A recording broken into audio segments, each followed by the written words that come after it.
So hello friends, welcome back to my YouTube channel fun we पढ़ाई पर। सो I hope आप सब मस्त होंगे और अपनी पढ़ाई अच्छे से कर रहे होंगे।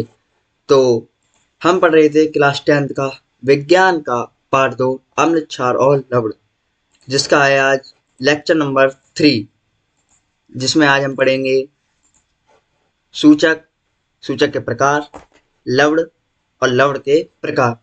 तो चलिए शुरू करते हैं। लेकिन शुरू करने से पहले प्लीज़ हमारे चैनल को सब्सक्राइब करें, लाइक करें वीडियो को और शेयर करें। लेकिन उससे पहले हम थोड़ा सा रिवाइज करेंगे, जिसमें हमने लेक्चर 1 में पढ़ा था क्षार, क्षार के भौतिक गुण, क्षार के रासायनिक गुण, अम्ल की शक्ति, पीएच पैमाना, अम्ल की क्षारकता और क्षार की अम्लता। हमने आज नेक्स्ट लेक्चर 2 में पढ़ा था विद्युत अपघट्य, विद्युत अनपघट्य, आयन, अम्ल के प्रकार और अम्ल के गुण। तो चलिए शुरू करते हैं आज का लेक्चर नंबर 3, जिसमें हम पढ़ेंगे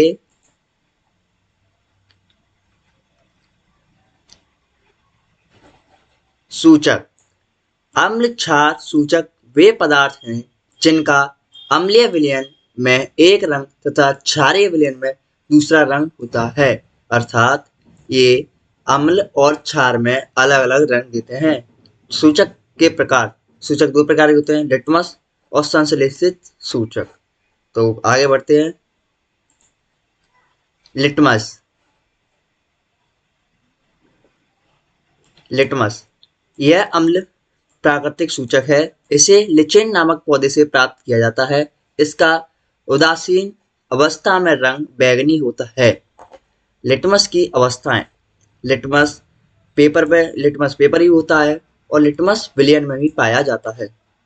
अम्ल नीले लिटमस को लाल कर देता है और क्षार लाल लिटमस को नीला कर देता है।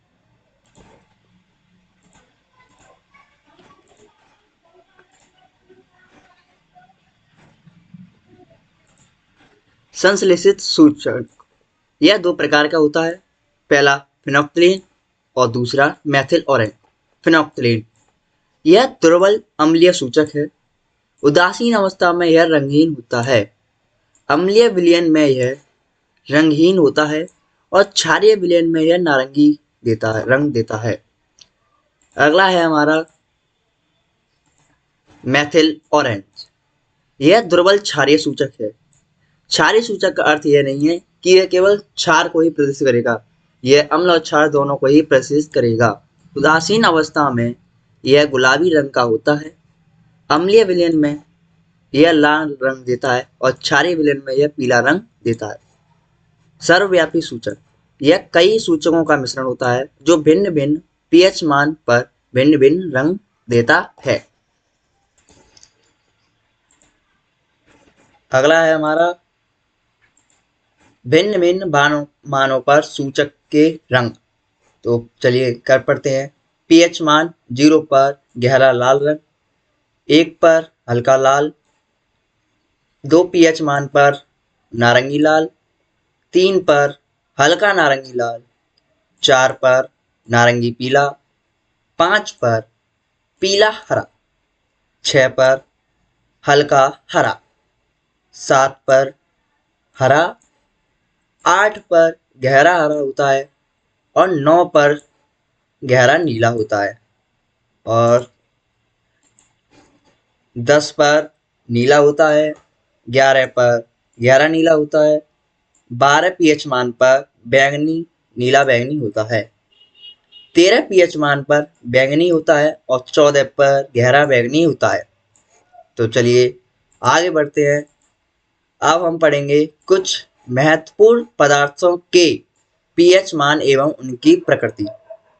तो विलयन या पदार्थ, लार खाने से पहले पीएच मान 6.5 होता है और इसकी प्रकृति अम्लीय होती है। सभी की ज्यादातर प्रकृति अम्लीय होती है।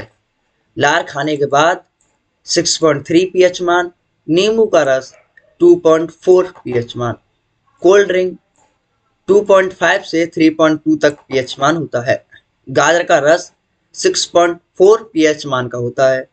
कॉफ़ी 5 से 6.2 pH मान तक होती है। टमाटर का रस 4 pH मान का होता है। तो आगे बढ़ते हैं।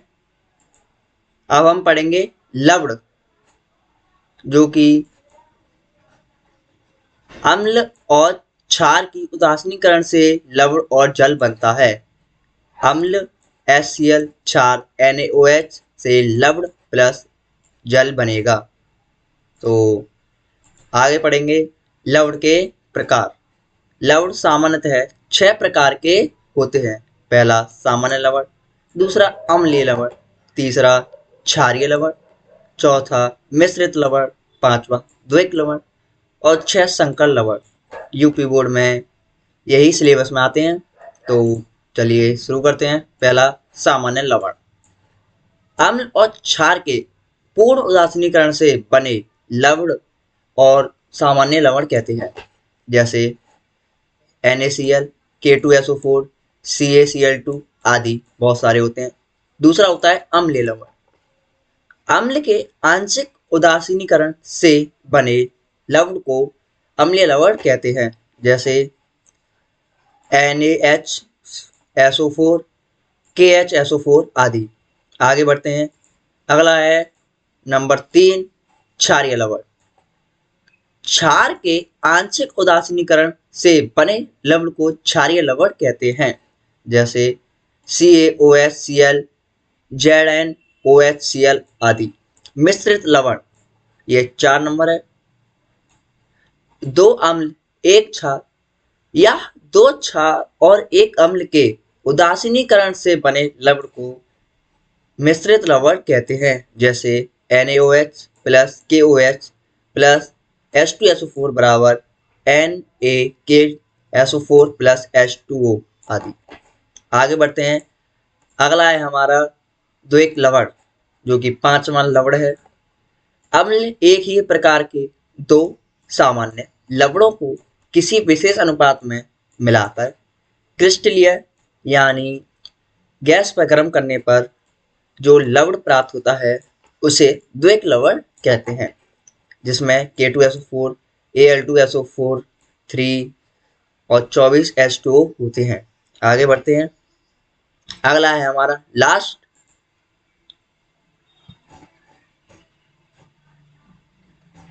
जो कि 6 है, संकर लवण।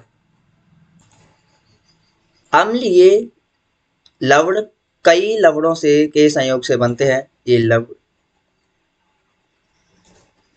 ये लवण जलीय विलयन में केवल एक धनायन और एक ऋणायन देते हैं, जिसमें एक साधारण आयन और दूसरा संकर आयन होता है।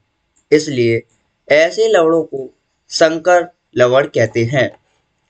जैसे K4FeCN6 इत्यादि।